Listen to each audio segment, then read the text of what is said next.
We're feeling the heat today in our forecast and also in healthy living. Naturopathic doctor Jacqui Fleury joins us this morning from Hanover, Germany. Good morning, Jacqui. Oh, good morning, Chantel. Good morning, and you are in Germany learning more about saunas and how they use sweating in their culture for health and well-being. Tell us a bit more about your experience there and what you're learning about.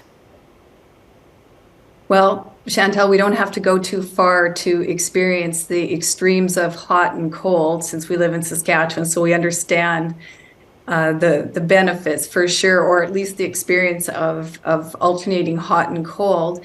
I'm here to understand how other cultures use the benefits of controlled and short periods of heat and sweating.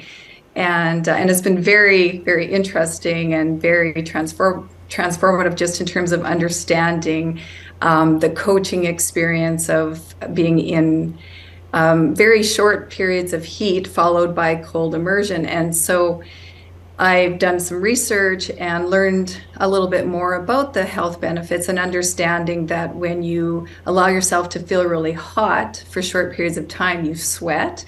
And that, of course, improves your circulation. It improves your overall skin health. It helps support your immune system in very much the same way that having a fever can do for you.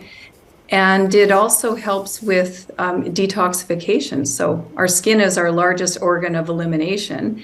And so although when we sweat, that's 90%, 98% water, that little bit, that 2% that we're sweating out is electrolytes, but also we can sweat out some toxins. So there's some really amazing health benefits to sweating. Wow, okay, and we won't have any troubles doing that today if we're outdoors with our 31-degree day. How about when it comes to those summers, they're short, we might not all be quite used to the extreme heat. How can we then support ourselves today and during the warm months? Well, Chantel, in that if we're not used to the heat, it can feel very uncomfortable and we can experience symptoms of heat sensitivity like dizziness and headaches and fatigue. So it's really important to, if you're going to allow yourself to feel the heat, which I think is a great idea, we've got a really short summer, but you definitely want to hydrate. You don't want to necessarily be in the direct sun. And, just making sure that you're replacing what you're sweating out in terms of electrolytes. And that usually involves adding a scoop or so of good electrolytes. So that's what I've been doing here. I've got a good electrolyte powder. So there's a difference between using, let's just say, Gatorade and some really good quality electrolytes. Because when you're sweating, you're also, like I said, you're detoxing. So you want to be able to replace some of the nutrients that your body is using to facilitate that detox process.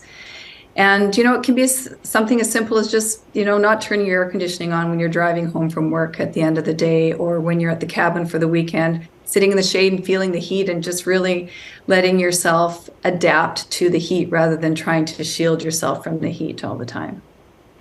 Okay, well, wonderful advice, Jacqui, and very interesting. I'll be soaking in that warmth today. Thank you so much.